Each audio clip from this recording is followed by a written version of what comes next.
Many people are familiar with Dante Aligheri's Divine Comedy, but most of them only recognize the first part, Inferno. It describes the journey of Dante and Virgil through the 9 circles of hell, 7 of which represented a sin and its punishment. As Dante and Virgil go further and further, Dante slowly realizes his own flaws. When they reach purgatory, Dante begins the task of cleansing his soul.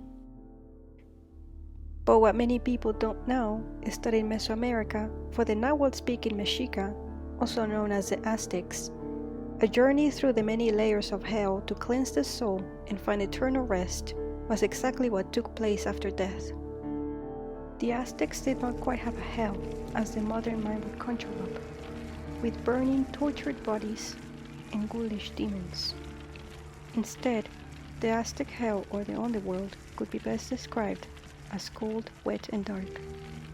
The Aztec underworld, known as Mictlan, was divided into, go figure, 9 layers or regions, which the recently deceased would need to travel through before reaching eternal peace. But before diving deeper into Mictlan and its trials, we need to talk about the houses of the dead.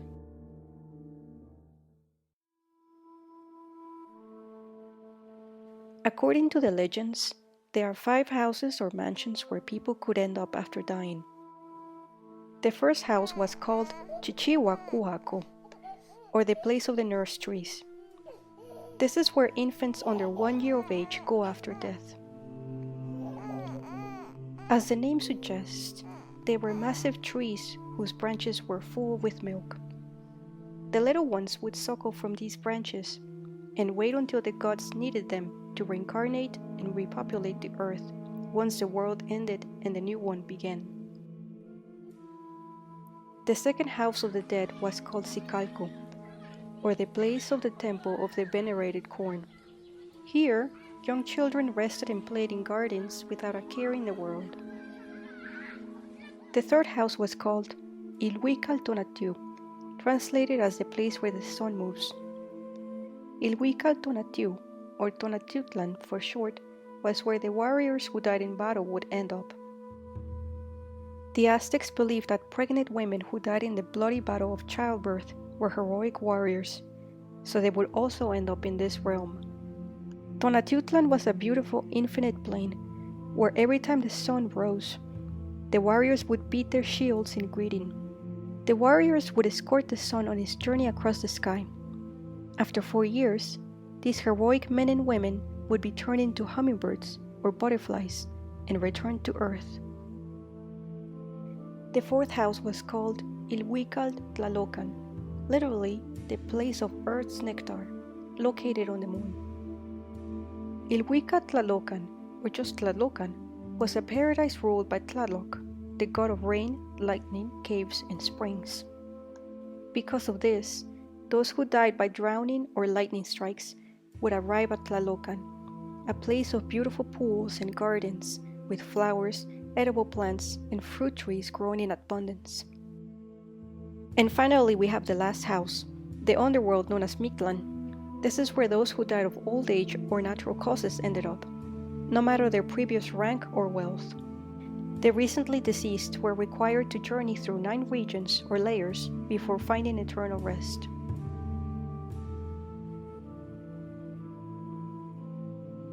The first layer was called Itzcuintlan, the place where the dogs live. The first obstacle that the recently deceased would come across was a roaring river. It was much too wide, too fast, and intimidating to swim across on their own. Thankfully, this is where the Xolo Itzcuintli dogs lived. If the dead person had been kind to dogs when they were alive, one of these dogs would help him cross. If not, the person was doomed to wander up and down the riverbank, never to reach eternal peace. Everybody else moved on to the second layer, which would be Tepeme Monamictlan, the place where mountains clash. The dead would now come to a pass leading up to 2 large mountains, clashing against each other continuously. The dead needed to time it just right as they ran through, otherwise they would be crushed. The next layer is Itztepetl, or the Obsidian Mountain. Here, the dead would walk down a mountain path, which was covered with sharp obsidian rocks that tore their feet mercilessly and relentlessly. Eventually, they will make it to the fourth layer, Cehueloyan, also known as Itzehecayan, which could be translated as the place where there's a lot of snow. As the title suggests, the dead would find themselves in a seemingly endless frozen area with 8 mountains. They would need to climb up and down each mountain in the midst of a perpetual snowstorm. It was said that the winds were so cold and fierce that they would cut their body like obsidian blades. Once they made it past the 8th mountain, the dead would end up in the 5th layer called Paniakatakoyan, or the place where people are waved like flags. The dead would now end up in a desert where the laws of gravity don't work properly. They needed to cross through 8 moors, all while at the mercy of intense winds, which would pick them up and flip them back and forth. If the winds freed them long enough to escape, the dead would end up in the 6th layer, Tepeme, the place where you were shot with arrows. The dead would end up in a path where invisible hands would shoot arrows at them. It was said that these arrows were lost in battle in our world and could actually harm them. Up next was the 7th layer, the Ilhuicatl, the place where your heart is eaten. Wild savage beasts, in the form of monstrous jaguars, lived in this region. These creatures haunted the dead, opened up their chest, and extracted their heart. They would offer it to the god Tepeme, who would decide if the person was worthy of continuing or not. The heart was then eaten by the creature. The 8th layer was called Mictlan or just simply Apanowaloyan, the place where one was crosswater.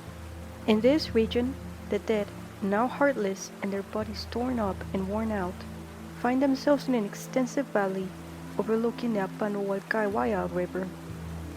The dead needed to dive into the black churning waters of this river, avoid drowning in it, and surface on the other side successfully. However, it must be mentioned that, if successful, the turbulent waters of this river separated body and soul, carrying away the human remains and leaving only the spirit, or the tonali, to continue. Finally, the spirit would reach the 9th layer, Chichihuacuauhco, also known as Chichihuacuauhco, the place of 9 waters. It was called that way because the previously mentioned river, the Apanowalcahuayco, spilled into 9 rivers. These rivers represented the 9 states of consciousness, according to the Aztecs. Regardless, once reaching this layer, the souls would find themselves surrounded by a thick fog, which made it impossible to see where they were going. Many of the souls became lost, and all they could do was wander aimlessly, listening to the cries and pleas of other souls nearby. Overwhelmed with fatigue and pain from their long journey, the souls would reflect on their actions and decisions in life. They would enter a deep state of meditation as they contemplated every memory and every person in their life.